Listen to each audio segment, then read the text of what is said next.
Two homes sold fast, another home didn't sell at all. What made the difference? Well, it wasn't luck. It wasn't so much the market.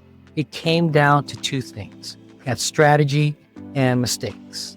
Mistakes made by the seller and mistakes made on my part. In real estate, there's a fine line between a sold sign and months of frustration.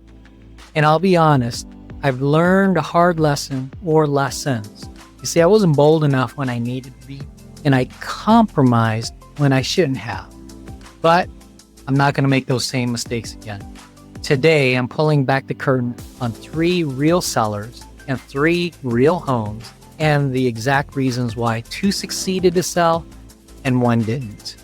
If you're thinking of selling your home, you need to hear this first. Selling a home isn't just about putting a sign in the yard and waiting for offers to roll in.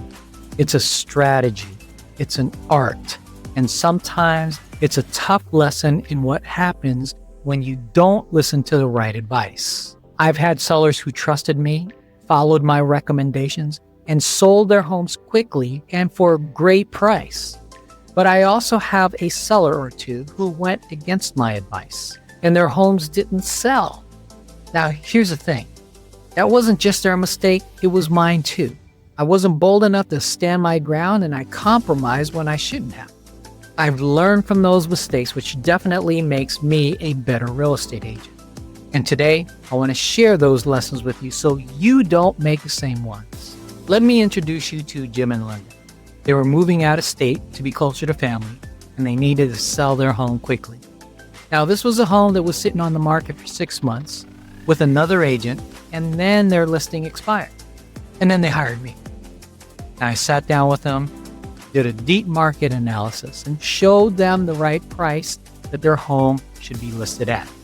Now, we talked about minor improvements that would make a big difference. They decluttered, they freshened up the paint, and they staged a few key areas. You see, they trusted me. They followed the plan to a T. We listed at the lower end of the range that I gave to them, and we got multiple offers. And their home, it sold in less than a month, a little more than what they were asking. They were thrilled, and most importantly, they were able to move on to be closer to family. Now let's talk about a different scenario. A seller, I'll call him Mark. He wanted to sell his home, but was convinced it was worth more than what the market analysis showed. I ran the numbers, showed him the comparable sales, and showed him the market stats in the specific neighborhood, and advised him to list within a certain price range. Now, in this story, let's say the range was $365,000 to $400,000. Now, he wanted to list at $415,000. Mark insisted on this price, which was significantly higher than my recommendation. Now, I knew it was a mistake, but instead of standing firm, I compromised.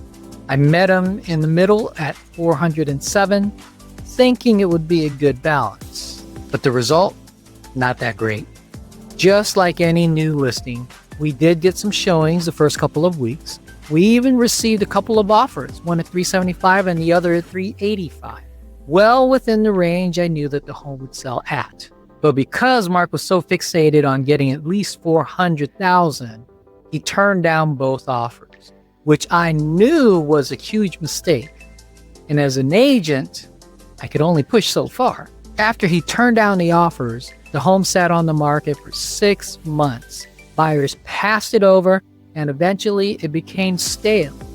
And when the listing finally expired, he was frustrated and blamed Mark, and probably blamed me for not getting his home sold. One of the things I can vividly remember is Mark telling me, "Joey, I wish I'd listened to you and just accepted the offer at $385,000. Now, here's the thing. I don't put the blame on Mark, at least not all the blame. I should have been insistent in pricing the home right the first time, and even more insistent when the 2 offers came in. Lesson learned. Now let's meet Sarah. She had lived in her home for 4 years. It was supposed to be the home where her and her husband were to live the rest of their lives. However, the husband tragically passed away, and while she loved the home and the memories that her and her late husband had there, she wanted to be closer to her family in the Philippines. We went through the pricing strategy carefully, all the data and the situation of the market. She understood why we needed to be in the right range and trusted my advice and recommendations. She also made some small, important improvements based on my advice. Some deep cleaning, new carpeting in the living room, and minor touch-ups where needed. We launched with strong marketing, attracted the right buyers, and just like that, Sarah's home was under contract within a week. Now, unfortunately, the first buyer fell through for some mysterious reason, but we were able to get another buyer 3 weeks later and was able to complete the sale. No stress, no endless waiting, and we got the results Sarah was expecting. So what can we learn from this? The key to selling your home successfully? It's pretty simple. Hire an agent who understands the market and does a deep analysis of your home's value. Not all agents do the level of research and analysis that all other agents, skillful and experienced agents, do. You need someone who knows how to find that perfect price. Not too high, not too low, but right in that sweet spot. The second thing you need to do is trust the process and take expert advice seriously. Now, I'm not just guessing at price. I'm analyzing real data, current market trends, and buyer behavior to make sure that my clients are in the best position to sell their home. So you need to find an agent who will do that for you.